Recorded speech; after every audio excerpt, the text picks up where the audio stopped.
Hi, and welcome to another episode of SWITCHCast, a podcast delving into the world of film brought to you by the team at Switch. Thanks so much for joining us. I'm Charlie David Page. I'm Jess Fenton. I'm Daniel Lamon. And I'm Brent Davidson. It's Thursday the 20th of July, 2017. On this week's show, Daniel and I go behind the scenes of one of the last cinemas in Australia still showing movies on film, as we take in a 77-year-old classic. I review Eleanor Coppola's feature directorial debut, Paris Can Wait, and discuss with our panel, with the likes of Gone Girl, Blue is the Warmest Colour, The Paperboy, Westworld, Girls, and Game of Thrones, just to name a few, have our screens become too sexually explicit, or is it just becoming the norm? And as always, all our reviews and giveaways. Let's get straight into it with Dunkirk, the World War II epic from the Dark Knight trilogy director Christopher Nolan. Brent went along for the ride, so did it leave you shell-shocked? If there's one thing I would implore you to do is to see this film on IMAX. It is epic in every sense of the word. Filmed on IMAX 70mm and also on 65mm, it is just a beautiful, beautiful film. The British and French troops are surrounded, the enemy's approach grows nearer by the hour, and for the 400,000 men stranded on Dunkirk beach, this leaves only one way out: the sea. Where are we going? Dunkirk. If we go there, we'll die. There are 400,000 men on this beach.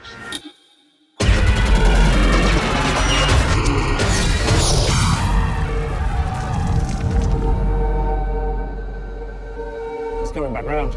It's coming back round! The thing is, though, does it live up to all the hype? In my opinion, it doesn't. I don't really like war movies because they tend to glorify these atrocities that actually end up happening, and unless they have wizards or aliens, I don't really care about them. But the pacing and the editing and the performances with the star-studded cast, including Harry Styles and Kenneth Branagh, had me going for at least the first half of the film. I was there, I was in it. That said, it's probably the best blockbuster we've had of the season, and I'm giving it a solid 3.5 stars. I'm so jealous of you, Brent, that you got to see this. I'm so excited to see this film. I've generally found with Christopher Nolan's films, I've been more intrigued and interested in what he has to say when he's been working with material outside of the Dark Knight films. As great as they are, films like The Prestige, Memento, Interstellar have really... I think we feel like we get a better sense of who he is as a filmmaker with them. And I mean, with Dunkirk, he's made his name with science fiction and high concept, and now he's moving into a World War II epic shot on 70mm film. I'm so intrigued and I'm excited to hear the building responses of saying this is a film worth being excited about.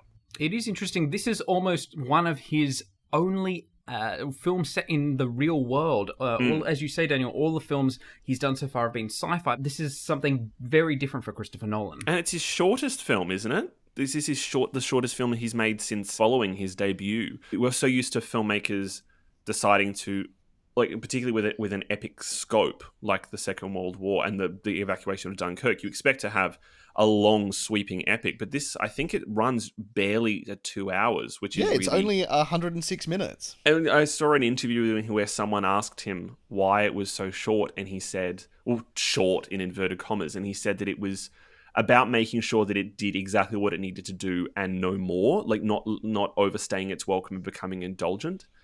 It's also it's an exciting film because it's the way that it's being released, because it was, thanks to what happened with The Hateful Eight, a lot more cinemas in Australia, boutique cinemas, are able to show films in 70mm. So tonight I'm already booked in to go and see it at 70mm at the Sun Theatre in Melbourne, just to see it on that format, which just adds to the kind of classic quality to it. Yeah, absolutely. I've got my tickets for the Orpheum in Sydney. And I saw it on an IMAX screen, which was excellent. An IMAX film, like it was an IMAX film screening. I'm so damn jealous. May I play devil's advocate here? Oh, yes. You're going to hate me, but I've got 2 words and 2 words only for you. Harry Styles. Oh, yeah. He is in this film. He has gone from a boy band member, a reality television boy band member, to being a cast member in a World War II epic directed by Christopher Nolan. How does that happen? Whether he's good in this or not, doesn't that pretty much guarantee the success of the film, with all of those One Direction fans essentially going and swarming this film? The funny thing is that Christopher Nolan says that he actually didn't know that Harry Styles was a boy band member. What kind of rock have you been living under? I know. There's a part of you, but that's the thing. Christopher Nolan doesn't have a mobile phone. He doesn't use email. Like, he kind of locks himself off from the rest of the world, which is really interesting. He said his reason being that he has people around him all the time because he's working so much. Why on earth does he need to have a mobile phone in his hand? So I actually could kind of believe that Christopher Nolan does not know who One Direction are. He just cast him because he thought he was good for the part. What a great world to live in. I know. He sounds like he'd be super obnoxious to work with. Harry Styles or Christopher Nolan? Christopher Nolan, where's Chris? Oh, I don't know. Give him a call. Oh, don't know. He doesn't have a phone. Does this mean that Christopher Nolan really doesn't know that he's beautiful? What, that Harry Styles? Oh, Jess. Oh, no. I did it. I'm sorry. Jess. I think we have to leave that discussion there on that now, don't we? Also, it's another fantastic I ruined it for Christopher everyone. Nolan, Hans Zimmer collaboration. Yeah. I need a new seat after a Hans Zimmer score most of the time, and I definitely need a new one after this one. I just live for that man. Hey, Brent, did you see him live in concert when he was in Australia recently? Because I did. Oh, no, I'm not going to a stadium to watch an orchestra play. You have no idea how good it was. But it is exciting. Everything Hans Zimmer does his best work for Christopher Nolan's films. His score for Interstellar is sublime. And the Pirates Dark of the Knight Caribbean trilogy. And the Dark Knight trilogy, yep. You can find Dunkirk in cinemas now, and my full review at maketheswitch.com.au. Also in cinemas today is A Food Lover's Dream Come True, Paris Can Wait. Jess took in this tasty morsel at the Sydney Film Festival, so was it sweet or sour? It was both. Paris Can Wait is about Anne, played by Diane Lane, who leaves her husband behind, that's Alec Baldwin, to travel from Cannes to Paris by car. Where are you? I'm driving to Paris with one of your dad's business partners. So let's pretend we don't know where we're going, or even who we are. Oh, brother. Driving is the only way to see a country. It's incredible. Okay, Jacques, played by Arnaud Vaillard, and apologies for that pronunciation, is a whimsical Frenchman passionate about his country and above all else, food. His constant detours and elaborate meals keep American Anne constantly in an anxious state to reach her final destination, until Jacques finally teaches her to let go and embrace the French way of life, which includes more than just cheese and wine, if you catch my drift. I honestly walked out at the end of Paris Can Wait believing I'd been duped into sitting through a 90-minute tourism ad for France. What 81-year-old Eleanor Coppola, yes, that's Francis Ford's wife, has delivered here in her feature film directorial debut is a sweet, funny, charming road trip movie that ultimately lacks any real depth despite efforts or purpose. If you are a Francophile or a food lover, then absolutely. But if you're waiting to see if the greater woman behind the great man has spent a lifetime cultivating the greatest filmmaking skills around, then perhaps not. I give this film 3 stars. And may I also suggest that everyone eat before they see this film. The food displayed on screen is elaborate and incredible, to say the least. It is seriously honestly amazing. Nothing worse than going to a film about food, hungry. I saw The 100-Foot Journey, the Helen Mirren film about the Indian family that opened an Indian restaurant in a French village. And I love Indian food, and the food in this film looked so good. So yeah, there's nothing worse than watching a film about food and not having eaten anything. Yeah, they just eat throughout this entire movie. If you see a terrible film and you're hungry, like when I saw that movie about James Dean called Life, I was so hungry in that movie that all I could focus on was everything they were eating. I was looking at it being like, yeah, I could really go for those French fries right now. Even by the end of it, those cigarettes looked tempting to eat because there was nothing else going on in that movie. It does surprise me. The thing that surprised me in your review, Jess, was I didn't know that Eleanor Coppola was actually 81 years old. And that this being her first feature-length film, considering the enormous body of work from that entire Coppola clan, both the immediate family and then the wider cousins and nephews and nieces. It's a dynasty. And also considering that Eleanor Coppola is one of the people responsible for probably the greatest documentary about filmmaking ever, which was Hearts of Darkness about Apocalypse Now.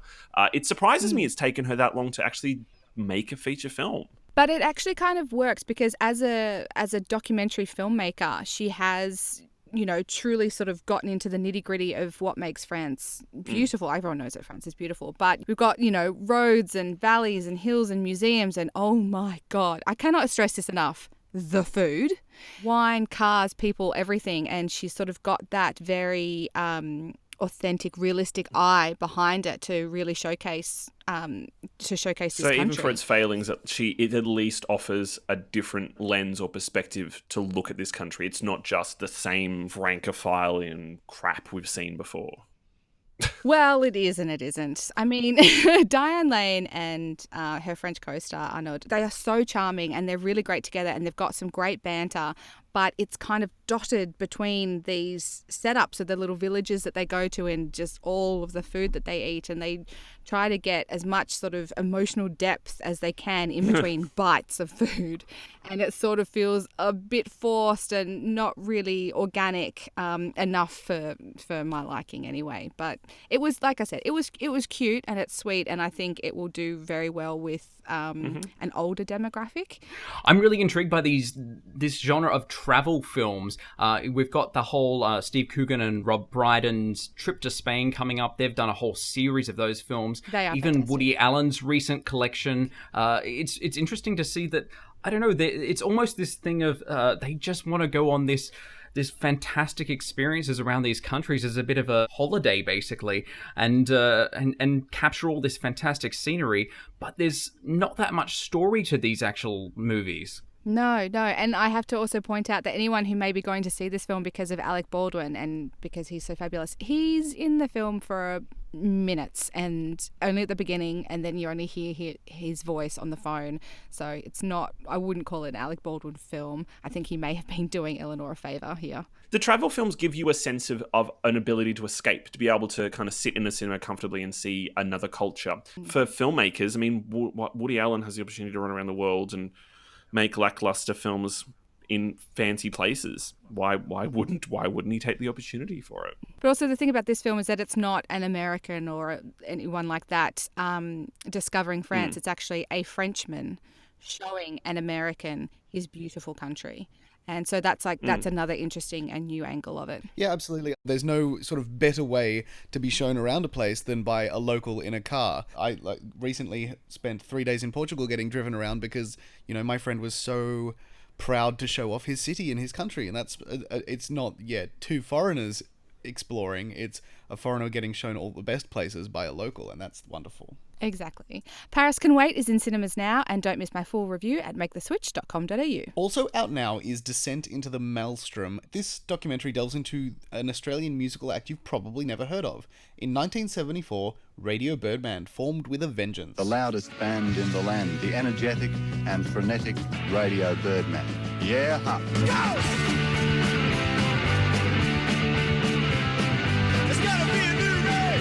No one could play harder. There's no one as vigorous and violent and dangerous as Radio Birdman.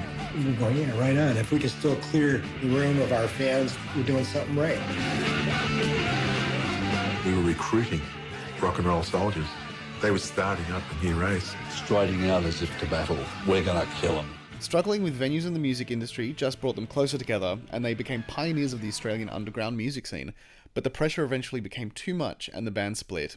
20 years later, they reformed, but have the band members and the music industry changed too much? With rare footage and photos, it's a music lover's dream. Make sure you check it out. Finally, The Black Prince is in cinemas from tomorrow. This is the true story of Duleep Singh. In 1843, after the death of his father, he became the Maharaja of Punjab at the age of 5, and ruler of one of the largest areas of India. After a takeover from the British, he was exiled to the UK and raised in the shadow of Queen Victoria. Over a decade later, he was reunited with his mother, who gave him the courage to return as the Sikh leader. Your passage into Punjab is no longer possible. The government of India wants to get rid of me and my family. I will not vanish without a fight. We have a kingdom, and I, its king.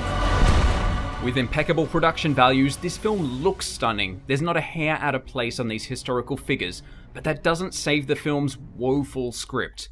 Too often we're told what's happening or how people feel, rather than being shown. Trying to cram a man's life into less than 2 hours also proves challenging, as some moments drag on while other plot points pass by almost incomprehensibly. It's a film that, despite its good intentions to honour its protagonist, neglects its cohesiveness and entertainment value.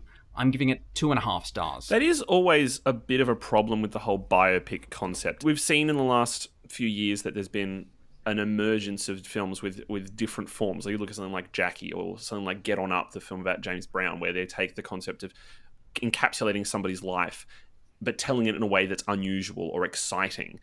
And most of the time you just get almost like feeling like watching a Wikipedia article presented on screen so that you can go and sit and rattle off some anecdotes. And most of the time, particularly with films about this particular period, and as loaded as an issue as the British occupation of India, a lot of the times you're watching films, you're like, I don't think this is an entirely accurate representation of history. And there's been a lot of films about this period and this issue that's come out in the last 6 months. Well, it's interesting that you say that. I mean, it does play very much like a blow-by-blow account of his life. However, it doesn't necessarily take the side of the British. Oh, that's good. Because it's an Indian filmmaker, so we're looking at it from their perspective. You do see it in a much harsher light, and there's all these moments of conflict between the Black Prince and Queen Victoria, where he's trying to still be diplomatic and respectful, but at the same time, he's also trying to get back his country, and he's having these very dark negotiations with her before he kind of goes off and tries to take the country by force. So it's interesting to see, and it's an interesting perspective, but that still doesn't unfortunately save it from the fact that it's more of a bullet point list of his life rather than something that is thrilling and fascinating, like Jackie, like those biopics which grab you and pull you in. Yeah, and it just kind of it's disappointing because you will look at these films and go, it's something like you look at a film like The Theory of Everything, where you go, this could be a really interesting story, but the person telling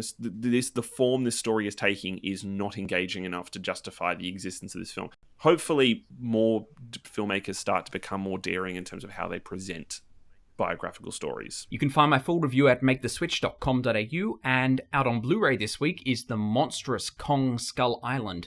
Daniel confronted this film again, so is it still as epic on the small screen? They've actually done a really great job with this release. The follow-up to the 2014 reboot of Godzilla and the second film in Warner Brothers' Monsterverse.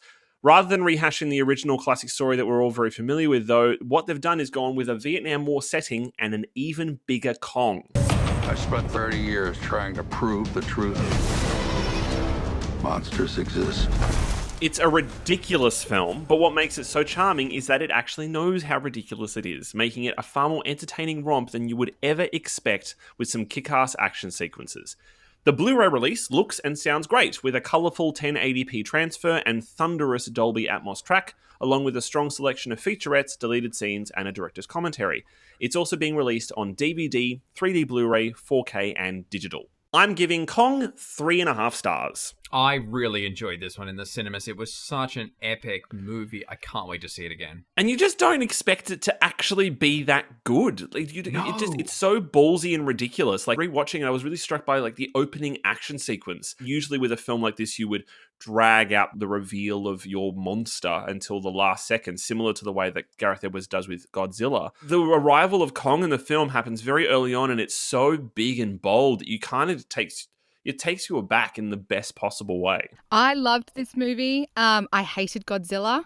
So I was really surprised. I know, shut up. I was really surprised, but I loved Kong. But can I just have, I had such a major pet peeve with this film. In one of the most like beautiful shots of the film, it's King Kong standing up against the sunrise or the sunset or whatever it is with the helicopter. It's apocalypse now moment, yeah. Yes, but here's the thing. They point out at the beginning of the film that the entire island is surrounded by a storm, which is why no one has ever been able to get in before. So how can we see the sun if it's surrounded by a fucking storm? Boom! Sorry, everyone go now.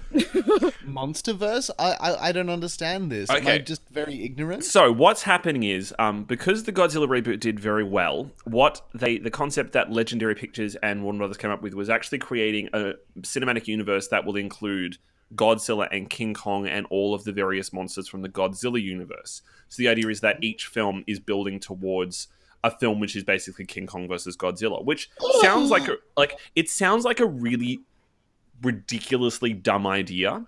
But because they're not bad guys. It was like when Batman versus Superman. No. They're not bad guys. Why would they be fighting each other? But the thing that I was found so impressive about Kong Skull Island was that Usually with this cinematic universe thing, we keep seeing this concept played around with, and each time there's no consistency, there's no forethought, they all just kind of fall flat on their face. There's actually a tremendous amount of consistency between the visual style and the rhythms and the tone between this and Godzilla.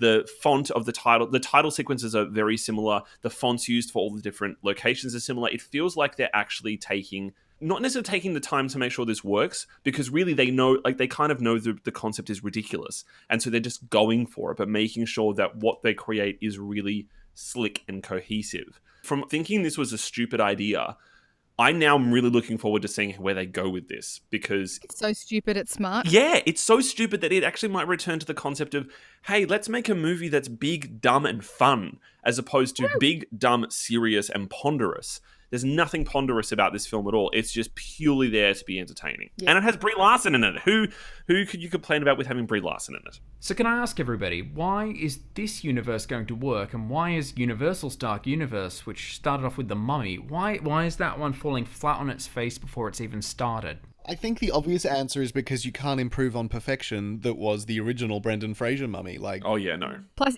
if you believe the rumours, Tom Cruise had too much creative control over the Mummy, and it kind of was its downfall, and he won't be the consistent element throughout the rest of these films, so it's never going to have that cohesion. It also, the difference is that this monsterverse was begun, and for all of its failings, Godzilla was a surprisingly ambitious blockbuster. It set a style that we just weren't familiar with blockbusters, with very elegaic images and the rhythms and tones of it. So it made a very strong stylistic choice in its opening. Most cinematic universes don't start with a really bold statement. Marvel, to a certain extent, kind of did with Iron Man, but it wasn't a strong enough one for that universe to really find its feet until quite later. I think the reason why this one might work is because it started off in a bold place, which means it now has permission to become bolder. So I'm really excited to see where this goes. You can check out my full review of Kong Skull Island at maketheswitch.com.au. It's a great Blu-ray release. I highly recommend it.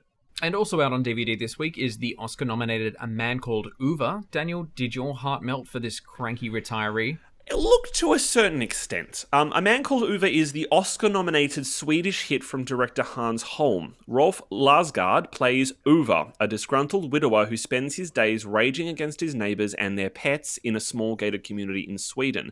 After losing his job, he decides to commit suicide, but every time he tries, his neighbours unwittingly get in the way. This is a really sweet crowd pleaser with some lovely performances, especially Larsgaard and Bahar Paz, who plays his pregnant neighbour. And it has an unexpectedly dark streak running through it. In the end, though, it falls into the trap that most crowd pleasers do, making its Oscar nomination for Best Foreign Language Film a little strange. But it's a lovely film nonetheless. The DVD release of the film sports a nice clean transfer and effective Dolby Digital 5.1 Swedish track, though someone might have spell checked and grammar checked a few of the English subtitles. It's also out on digital. In the end, it's 3 stars from me. It kind of feels like what I imagine a Swedish, Marigold Hotel or, one of those kinds of films to be. It kind of ticks all the right boxes with a few extra surprises. It doesn't feel entirely fulfilling in the end, but it is quite a nice film. But I just, compared to some of the films that it was up against for foreign language film, I'm genuinely surprised it would have been nominated for that. There was some strong competition last year. That's a pretty competitive category, though often the Oscars tend to not entirely get that category right. There's usually a few films in there that, because of their weird rules, like that weird rule years ago that discounted blue as the warmest color. It didn't really make much sense. Glaring omissions. Yeah, there are just a few. I think one, I haven't seen it, but one that people kept talking to me about was Elle. And Force Majeure, I think, was not even nominated for an Oscar for Best Foreign Language Film. And Force Majeure is an amazing film. So it does surprise me that this would be seen as an example of the best that foreign language films could be in that period.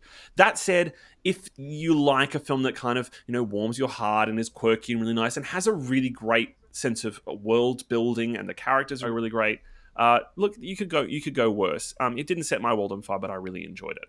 Well, considering the limited release it got in Australia theatrically, I think a lot of people will be very excited to catch this one. And it's based DVD. on a best-selling book, so that's always a positive.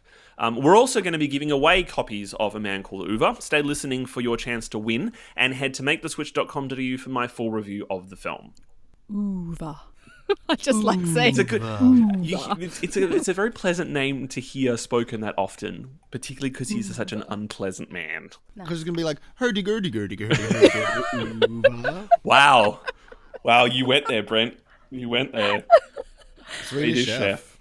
Very relevant. Uva.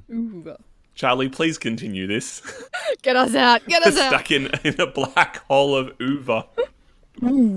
Okay. Now it's time for the trailer wrap. First up, I'll look at Disney's A Wrinkle in Time. Sweet dreams are made of this.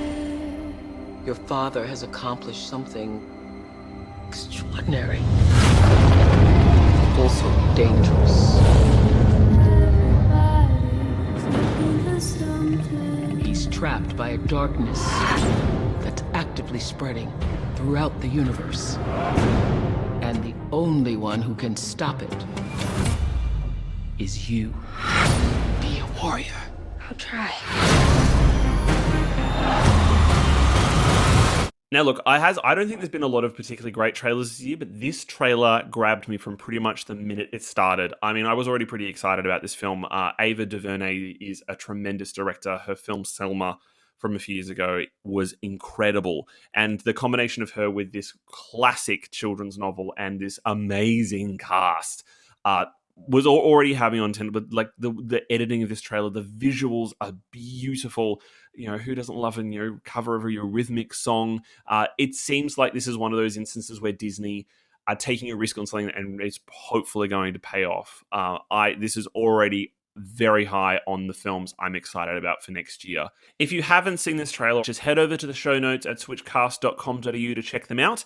And Jess is going to give us more of a report from D23, where the Wrinkle in Time trailer premiered a little bit later in the show. A Wrinkle in Time hits Australian cinemas on the 22nd of March next year. Next up, the new trailer for the adaptation of the Stephen King novel, The Dark Tower. For thousands of generations, the gunslingers were knights, sworn to protect it. Now I'm the only one left. The tower will fall. Get used to the carnage. Now the wars come to Earth. You really think you can stop me, gunslinger? Everyone who walks with you dies.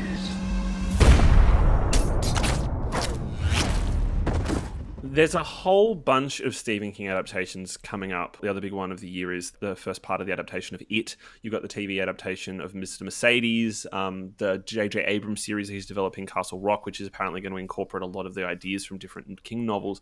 But this one is probably the weirdest choice.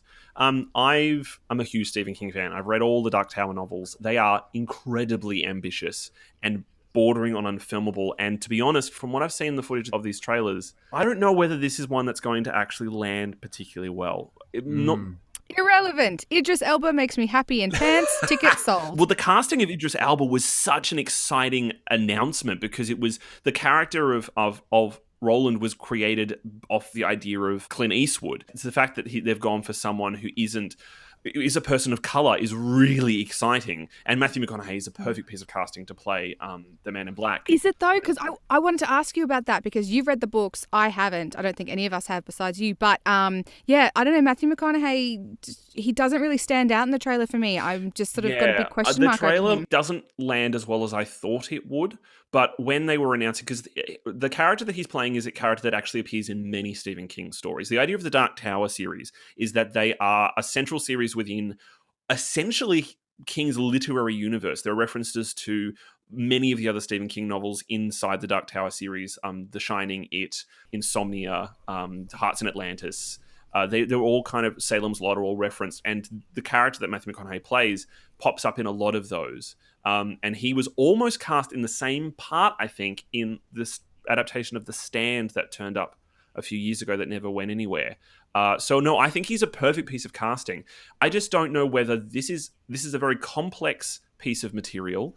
It requires a certain degree of just trusting it, and I don't know whether audiences are going to go with it. But to be honest, this footage doesn't really set me on fire yet. Does for you guys don't know it, does it at all interest any of you? Yeah.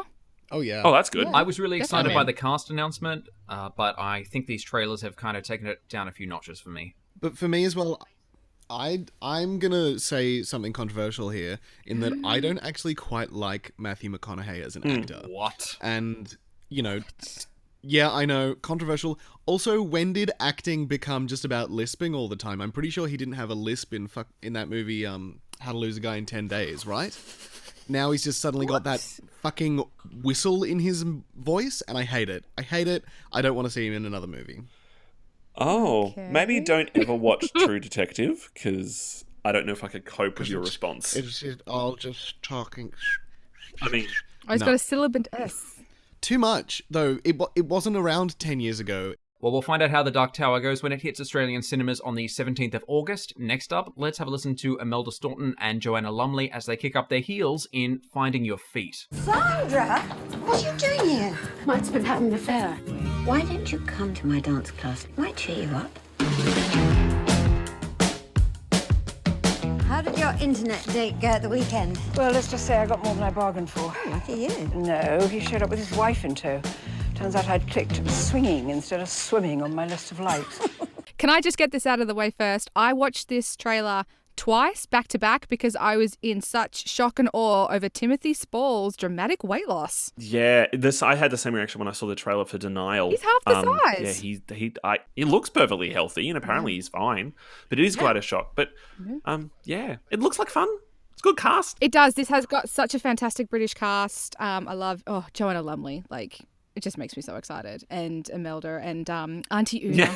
Can't remember her real name. Auntie Una from Bridget Jones' Diary. She's in it. So I'm excited. I love the British humour, and I love their films, and I think they do comedy so great. It does look like it ticks a lot of the boxes of what you would expect from these kinds of films, but sometimes that's fine. Yeah. They've got a formula and it kind of works. It feels a bit Shirley Valentine, but whatever. That's what they do best. This is essentially trying to replicate the success of The Best Exotic Marigold Hotel. It's one of those films that is meant to be heartwarming and uplifting and a nice trip out to the cinema. And look, the caliber of the cast suggests that maybe it is something on the same caliber as Marigold. You want cinema to be able to appeal to the wide range of different audiences from all kind of backgrounds and age groups. It'd be great if this was another really great film for an older audience that doesn't just tick the boxes haphazardly, but actually offers them something new and exciting. Finally, we get a glimpse at Gary Oldman's biopic of Winston Churchill, Darkest Hour. I speak to you for the first time as Prime Minister. The Germans have encircled 60 British and French divisions. We are looking at a collapse of Western Europe within the next few days. You have the full weight of the world on your shoulders. We're facing certain defeat on land, the annihilation of our army, and imminent invasion. We must negotiate peace talks. When will the lesson be learned? You cannot reason with a tiger when your head is in its mouth! Nonsense. The only slippery slope. Would you stop interrupting me while I am interrupting you? Gary Oldman. Oscar. No, but Gary Oldman as Winston Churchill. Who the hell saw that coming? It's very clever. It's very good casting. That's so out of left field. Every year there's always the instance where a number of films on the same subject come out. Earlier this year we had Churchill, which had Brian Cox playing Winston Churchill, which was a bit of a disappointment, but this, I think, looks a lot more interesting, a lot more cinematic than that one did. True, but the cynic in me kind of thinks that this might be Oscar bait. A little bit. I think Joe Wright, the director, who directed Atonement and Pride and Prejudice and Anna Karenina, his films kind of walk that line already, whilst his better films have a very distinct quality to them. Like, this is the guy that did, speaking of Dunkirk, he did that amazing single shot of the evacuation of Dunkirk in Atonement. He's a guy that's very daring. And I'm hoping, as much as, yes, it feels like a very Oscar baity film, I'm hoping that it may also have a bit of daring in it. There's certainly some suggestions in terms of the casting and in terms of the shots that are presented in the trailer And even the format of the trailer make it feel like this is not just going to be an insipid BBC drama. It looks a lot more thrilling than Churchill was. It looks really quite gripping, and I'm already much more interested in this than I was for Churchill. This is something different. Hopefully, it's a bit more critical of Churchill. That was one of the problems I had with the recent one, was that it didn't critique him nearly as well as it should. Like, he's a controversial figure. He's not just this great man who helped push the UK out of failure in the Second World War. He was not a saint, and so I'm hoping that Joe Wright and Gary Oldman find a way to explore that. Now to this week's film news, and on a sad note, we've lost two cinematic legends. George A. Romero was responsible for bringing the zombies we know today to the big screen in his 1968 masterpiece, Night of the Living Dead, yet also offering a biting social commentary. It went on to spawn a whole franchise and launched the concept of a low-budget horror film. His hit was made for just $120,000. Romero had been battling lung cancer and passed away peacefully at home at the age of 77. Just as missed will be Martin Landau. Becoming a household name with the Mission Impossible TV series in the 1960s, he went on to win an Academy Award for his role in 1994's Ed Wood. With 7 decades of on-screen roles, he has hundreds of credits to his name, and his legacy will persevere through every genre. He was 89. And on a lighter note, this past weekend saw the masses flocking to Anaheim, California for the biennial D23 Expo. Think Comic-Con, but for Disney. And while many will scoff, wondering why anyone still cares about animated woodland creatures and the princesses they dress, this expo is about everyone who falls under the Disney umbrella. I'm talking Pixar, Star Wars, theme parks, and the entire Marvel Cinematic Universe. First up, director Jon Favreau showed audiences the opening scene for the new live-action Lion King. And by live-action, I mean everything is computer animated. And by opening scene, I mean this one. It's the circle of life, and it moves us all. Yeah, that one. The crowd oohed and ahed as a procession of animals marched toward Pride Rock to the Circle of Life. Early reports say that it was spectacular. These live-action Disney remakes, love them or hate them, they're here to stay, with a Mulan remake also in the works and set for a November 2018 release date, while The Lion King won't be hitting screens until 2019. Next up, Pixar are bringing back a crowd favourite with The Incredibles 2. Only 11 months away from release, audiences finally got to see the trailer.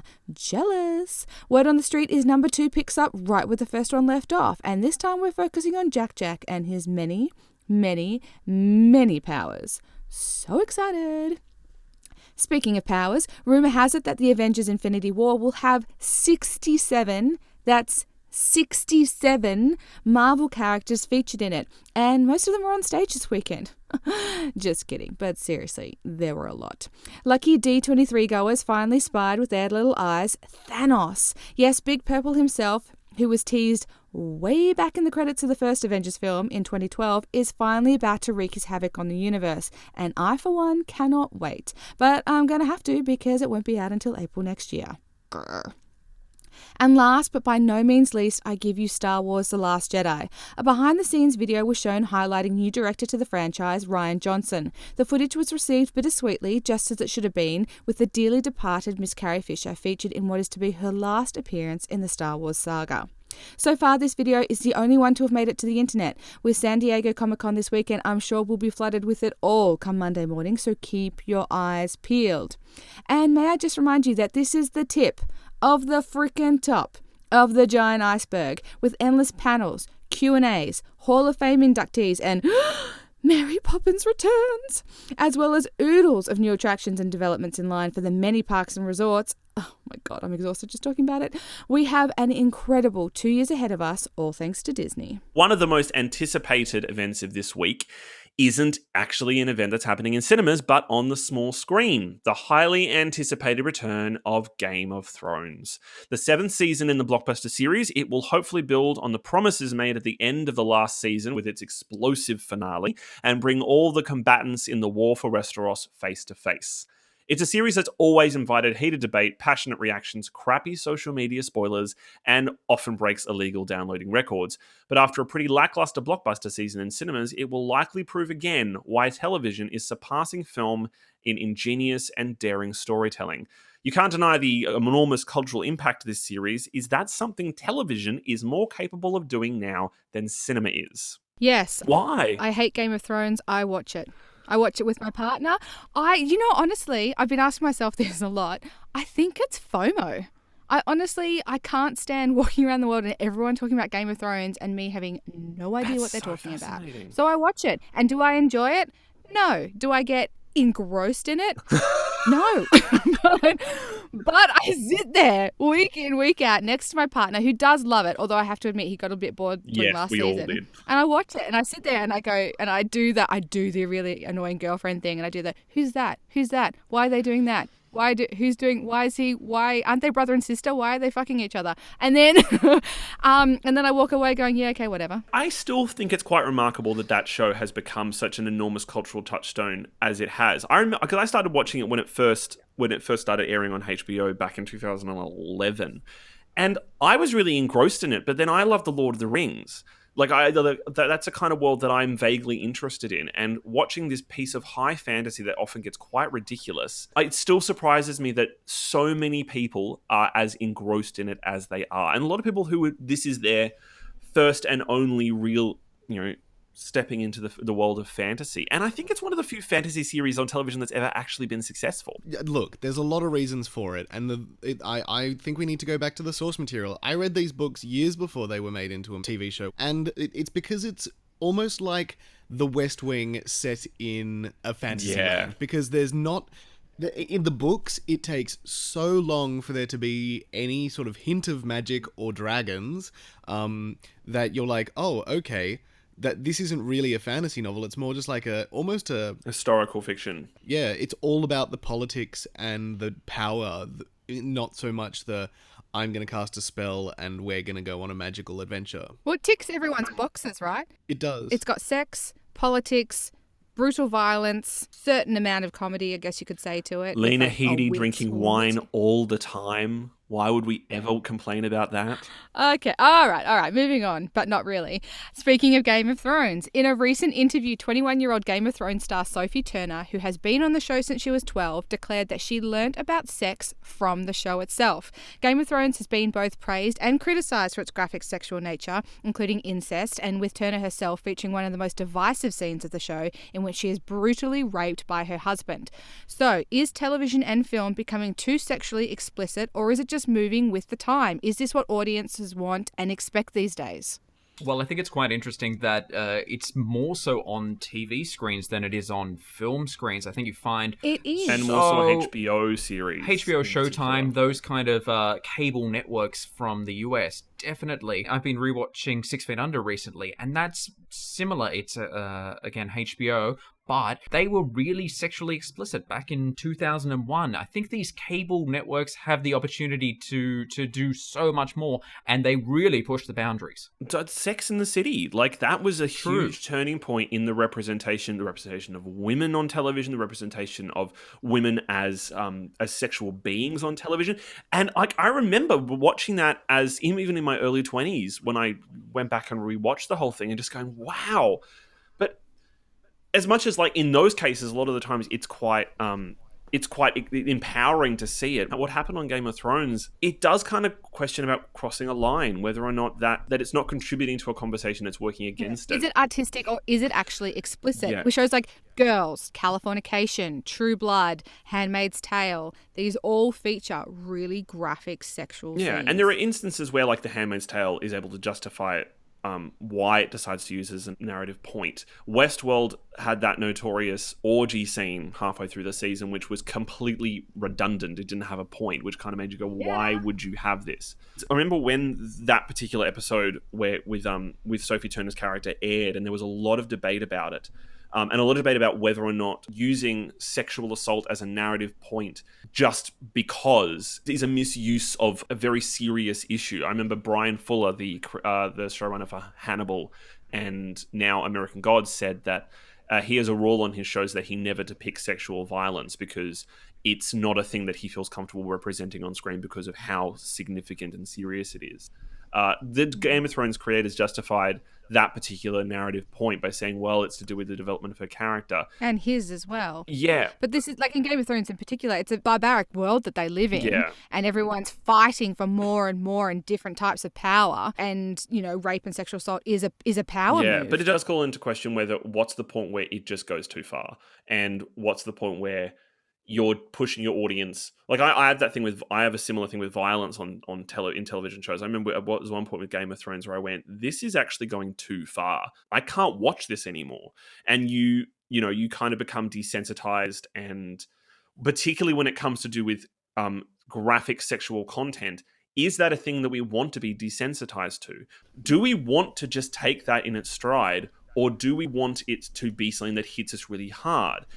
If you want it to hit them really hard, then that's a fair enough decision. But then you need to fashion everything leading up to it so that it is distinct and unique, as opposed to just another thing that happens within this world. What about Nicole Kidman in Big Little Lies? I think that's an example of where it is used exactly as it should. The way that Big Little Lies is structured is that it gets worse as the series goes on. So you feel for and that's Nicole what forms Kidman. her character. Is she is a victim. Yeah. Of sexual assault and rape by her own husband, and it obviously all works towards the conclusion of the show. It's such an intrinsic part of the discussion about the of women and the experience of women, and telling a story about a woman who is being threatened and abused by her husband, and there is some sort of narrative end to that. Hopefully, Game of Thrones delivers a narrative end where we go, okay, that was justified, and I'm relatively comfortable in thinking that they probably will, because it was such an extreme moment to have. But yeah, Big Little Lies is an example of where you do it, where it can be done well for a tremendous effect. I think the fun thing about Game of Thrones is that all these women go through such horrible things, but also they end up being the strongest and most badass of all the characters. Like Sophie Turner's character went, you know what, fuck this. Men aren't getting anything done. I'm going to go and get an army. See you later, bitches. I'm going to fuck you all up. And she did. What doesn't kill you makes you stronger. Yeah. Well, let's move from the small to the big screen. And in an attempt to cut costs and improve technology, many cinemas in the past decade have made the move to digital projectors, eliminating the need for film and film projectionists. Melbourne's Astor Theatre is one of the few places in Australia that still regularly shows movies on film. And Brent and Daniel went along to take in a 77-year-old classic. Hey guys, it's Brent and I'm here with Daniel, and we've just finished seeing the 35mm print of Fantasia at the Astor, and we're lucky enough now to be joined by the projectionist who ran the film, Chris Elliott. Chris, can you tell us a little bit about how you got into being a projectionist? So I sort of started working at a regional cinema about 12 years ago, 13 years ago, and through that knew someone who worked at the Nova Cinema in Carlton, and then eventually ran that for 5 or 6 years.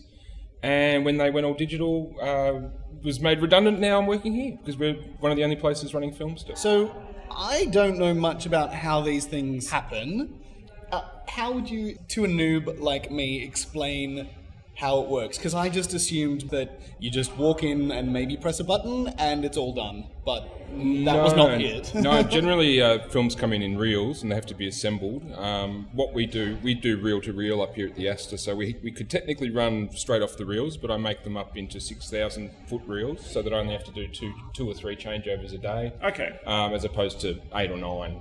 It just sort of limits any issues with me making a human error, gets it out of the way sort of thing. And with the prints that we run, because we run a lot of archive stuff, there's a lot of sort of repairing or maintenance on the prints to be able to be run for a session. So a lot of time goes into just getting them so that they won't crash halfway through the feature. Fantasia for me is a nostalgic film because of how I grew up. My grandfather played it every time we visited, but there was something also nice about the scratchiness of that because it sounded like the record of Fantasia that he would play when we weren't watching Fantasia, and there was, I don't know, for Fantasia especially, it's all I can think about right now, but well, I mean, it made it nice. This session for this showing was very well attended. Why do you think there was such a strong interest when you announced this title?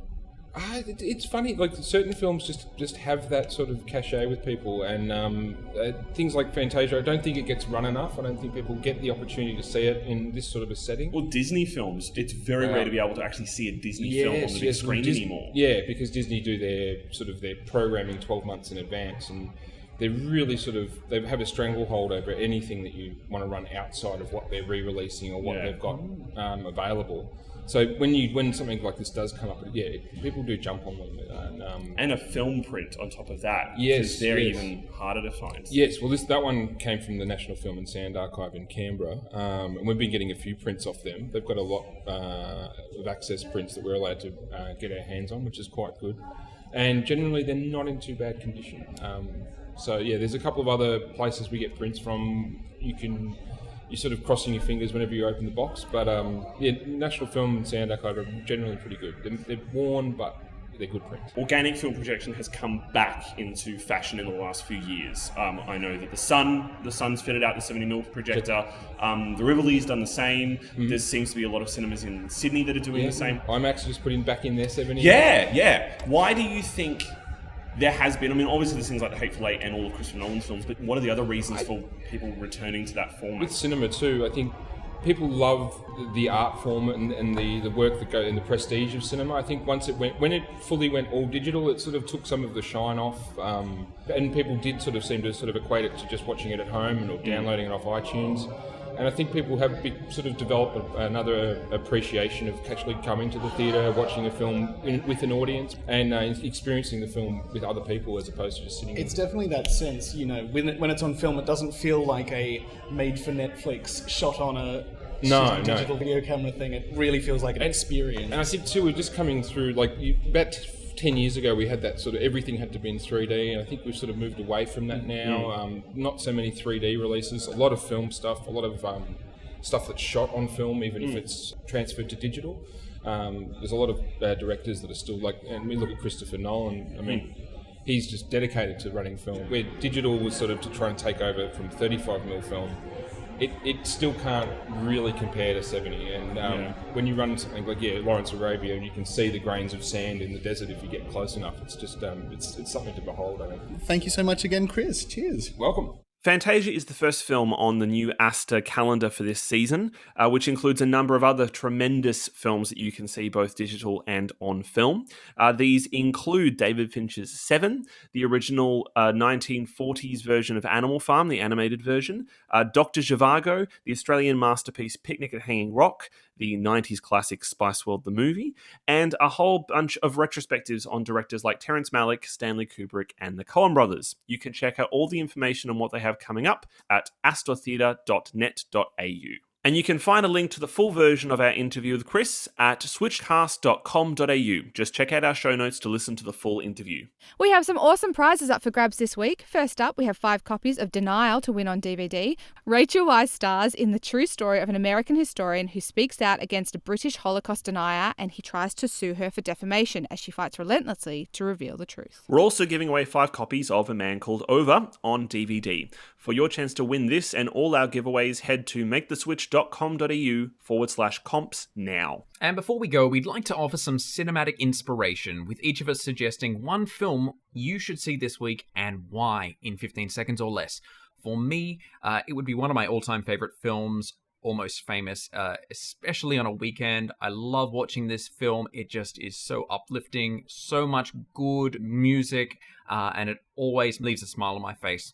Jess? Because we're coming up to the anniversary and it will be showing in a lot of retro theatres around the country at the moment, I've got to say Dirty Dancing. Oh. Yeah. I, honest to God, have seen this movie over 100 times. I love it. I love dancing movies. I love Patrick Swayze. I love Jennifer Grey. I love the 80s, even though this movie is set in the 50s. I love everything about it. Okay, Daniel? I'm going to go with an obscure film, a 1962 Spanish film called The Exterminating Angel by Luis Buñuel. It's an absurdist film about a group of aristocrats who've just been to the opera, decide to have a dinner party afterwards, and for some reason that they cannot explain, they cannot leave. It's very strange, but if you're a hard cinema buff, then you should definitely see this film. Interesting choice. Hunt that one down. And last but not least, Brent. I'm going to go for a people pleaser here, and I'm not going to go for a very good people pleaser. If you're looking for something to do on a Sunday afternoon, I would recommend, and it's on Netflix, watch League of Extraordinary Gentlemen. It is... No! Oh! Mute Brent, please. You sing your thing. Mute Brent's mic. It is dumb fun. No. But Christ, Richard Roxburgh is good. He's good in everything. He was really good in Van Helsing as well, actually. Was he really good in Moulin Rouge? We know what you think of Moulin Rouge. I don't know. Anyway, light entertainment. You can put it on in the background and fall asleep. That's what my mum and I used to do. Well, there's some interesting suggestions there, and you can find the links to all the articles we've talked about on this week's podcast at maketheswitch.com.au. Please subscribe to SWITCHCast on iTunes or your favourite podcast platform, and don't forget to rate us and stay in touch with us on Twitter. I'm at Charlie_David. Jess? I'm Miss Jess _Switch. Daniel? At Daniel Lamon. And Brent? At Brent C. Davidson. That's the letter and not the body of water. Fantastic.